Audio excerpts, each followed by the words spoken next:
Abang Tentara, karya Farizal Sikumbang. Setiap berkunjung ke rumah, kawan-kawanku akan bertanya perihal siapa yang membuat mobil truk mainan dari kayu yang berada di atas lemari rak piring di dapur rumahku.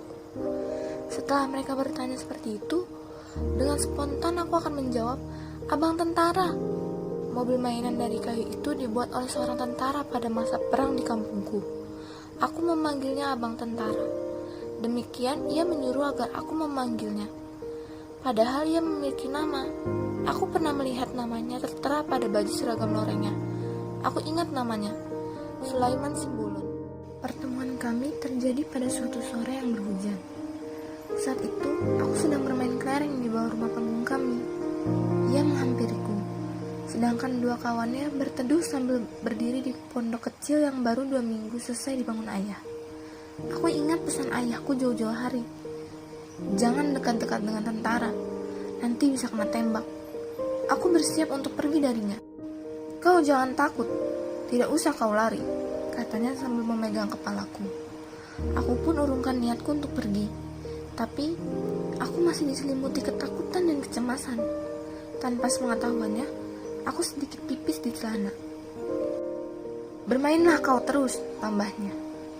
Aku kembali bermain kelereng. Aku ambil satu kelereng dan kulemparkan pada kelereng yang lain. Lemparanku itu tidak mengenai kelereng yang kutuju. "Bah, bodoh kali kau," katanya dengan nada agak tinggi. Aku sungguh sangat ketakutan. Aku merasakan celana aku akan semakin basah. "Sini, biar aku coba." Ia mengambil sebuah kelereng yang kupegang. Ia melakukan seperti yang kulakukan. Lemparnya tepat mengenai kelereng yang ia tuju. Lemparannya sangat keras sehingga kelereng itu pecah. Aku tentu kecewa padanya.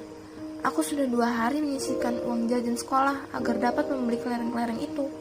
"Maafkan aku, lain hari akan aku ganti kelerengmu.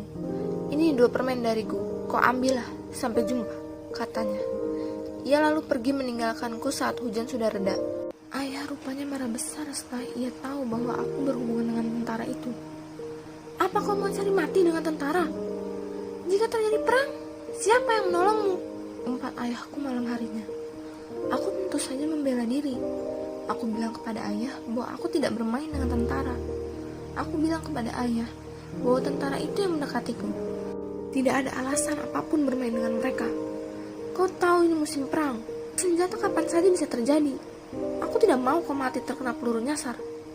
Atau kau mau jika dituduh sebagai cuak? Ayah mengatakannya dengan membolakan 2 matanya. 1 minggu setelah kejadian itu, 5 tentara mendatangi rumah kami. Salah satunya abang tentara itu. Mereka berbicara kepada ayahku di atas rumah panggung, sedangkan aku berada di dalam kamar. Tapi dari kamar itu, aku dapat dengan jelas mendengar apa yang mereka perbincangkan. "Ini instruksi dari komandan kami," kata tentara yang pernah memecahkan kelerengku itu.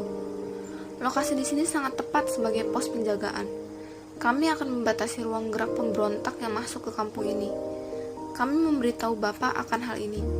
Kami juga mohon izin agar pondok di depan rumah itu dapat dijadikan sebagai pos penjagaan. Kami hanya menjalankan tugas. Bapak harap maklum," tambahnya lagi kepada ayahku. Ketika tentara itu sudah pergi meninggalkan rumah kami, ayahku seperti orang ketakutan. Kepada ibuku, ayah berkata, "Aku takut dituduh bersekongkol dengan tentara. Aku takut Sulaiman menduga begitu. Ia akan marah besar padaku," kata ayahku. Aku tahu siapa Sulaiman yang dimaksudkan ayah. Ia adalah pemimpin pemberontak yang berasal dari kampung kami. Esok harinya, tepat pada Minggu pagi, beberapa tentara sudah berkumpul di depan rumah. Tepatnya duduk di pondok kecil buatan ayahku. Mereka membawa perbekalan, senjata lengkap, dan 1 truk reo yang terparkir tidak jauh dari pondok. Pondok buatan ayah yang sebelumnya hanya berupa dinding tipis dari papan kayu, mereka ganti dengan potongan pohon kelapa yang dibelah 2.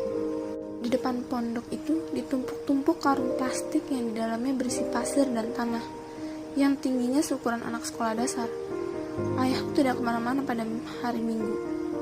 Maka ketika mereka merenovasi pondok buatannya, ayah hanya melihat dari atas rumah. "Sungguh seperti buah simalakama," bisik ayah pelan kepada ibu. Usai mereka merenovasi pondok buatan ayah, Abang tentara itu mendekati rumah kami. Wajah ayah pucat. Aku berdiri di belakang ayah. Setelah sampai di anak tangga, abang tentara itu berkata, "Hai anak kecil, sini kau. Aku bawakan kelereng untukmu," katanya kepadaku. Aku mengeluarkan kepala dari pundak ayahku dengan cemas. "Jangan takut kau," katanya lagi. Aku melihat wajah ayah dan ayah melihat kepadaku. "Sini," katanya lagi sambil menjulurkan tangan kanannya. "Pergilah," kata ayahku dengan nada berat dan lemah. Aku menuruni anak tangga dengan kaki gemetar. "Kau tak usah takut. Ini kubawakan kelereng yang kupecahkan kemarin itu. Ini sebagai gantinya," katanya lagi sambil merangkulku di bawah rumah panggung. "Mulai sekarang kita berkawan ya." Ia menjulurkan tangannya kepadaku. Perlahan aku pun menjulurkan tanganku. "Panggil aku abang tentara," katanya. Aku mengangguk. "Oh ya, aku akan membuatkan sesuatu untukmu," katanya. Setelah itu, ia pergi lagi ke arah pondok bekas buatan ayah. Tidak lama kemudian, ia kembali sambil membawa 2 helai papan yang pernah digunakan ayah sebagai dinding pondok itu. Tidak lupa juga ia membawa palu, paku, dan sebuah gergaji. "Aku akan membuatkanmu sebuah mobil mainan dari kayu ini." Ia pun mulai mengerjakan sesuatu. Hanya sekitar 1 jam, ia menyelesaikan mobil mainan dari kayu itu. Aku menjadi senang. Ketakutanku tiba-tiba saja hilang. "Terima kasih abang tentara," kataku kepadanya. "Ya, tapi akan aku beri cat warna mobil ini, biar tampak semakin bagus," katanya. "Terima kasih abang tentara," kataku lagi kepadanya. Mendapatkan mobil mainan baru, meski terbuat dari kayu, sungguh sangat menyenangkanku. Sampai-sampai malamnya aku susah tidur. Aku mungkin saja akan terbangun kesiangan seandainya subuh itu tidak terjadi perang di depan rumahku. Ayah menarik tubuhku dari atas ranjang dan menjatuhkannya ke lantai rumah. Dalam kantuk, aku mendengar suara senjata meletus tak henti-henti. Tak henti-henti suara ibu mengucapkan Allahu Akbar, sedangkan ayah mengucapkan sesuatu dengan amat pelan. Aku mengerti bahwa telah terjadi perang. Suara letusan senjata itu sudah tidak asing lagi bagiku. Entah sudah berapa kali pula aku terjebak dalam suasana perang antara tentara dan pemberontak. Perang itu usai juga di saat aku hampir kehabisan napas di lintip tubuh ayah. Suasana sunyi dan sepi. Terdengar pelan suara rintihan, tapi kemudian diam. Kurang beberapa menit kemudian, terdengar suara truk rel berhenti di rumah kami.